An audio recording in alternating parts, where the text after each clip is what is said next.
Aradım, sıktım kafasına dedi. Babam biliyor mu dedim. Hı hı. Dedi ki evet, babam da biliyor. Turkay'ın arabasında. Herhalde sarı saltık ötüyordu. Çünkü orada çok turlarken, oraya bakarken, böyle göz ucuyla bakarken oraya onu yakaladım o sıra. Onu hatırlıyorsun dedi. Ha, aynen arabada dedi. Arabada bağlı. Gülistan Doku cinayetinin ABD'ye kaçan firari şüphelisi Umut Altaş, Akşam Gazetesi'nden Yavuz Atalay'a konuştu. Umut Altaş, Türkay Sönel'in kendisine çok bağırıyordu, ben de sıktım diyerek cinayeti itiraf ettiğini söyledi. Altaş, Doku'nun cansız bedeninin ise dönemin valisi Tuncay Sönel'in koruması Şükrü Eroğlu tarafından yok edildiğini iddia etti. Viyadükte öldürmüştür, ardından koruma Şükrü'yü aramıştır.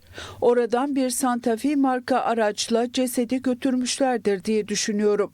Zaten o koruma her şeyi yapıyordu, valinin korumasıydı.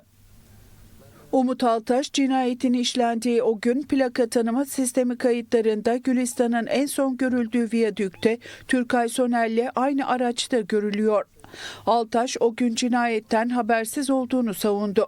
Ancak şu bilgileri de verdi.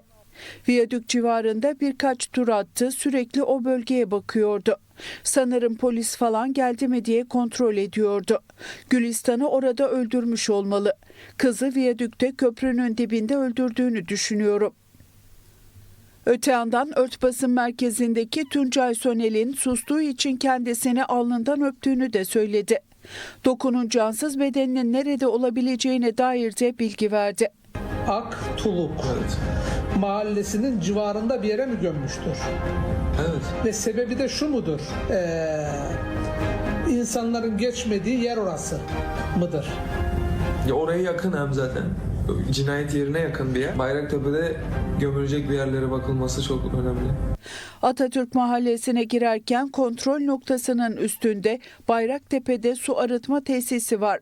Onun altındaki toprak alana helikopter pistinin oralara gömülmüş olabilir. Aktuluk Mahallesi civarında bir yere gömmüştür. Üniversitenin orada araba girebilen ama insan giremeyecek bir yer var.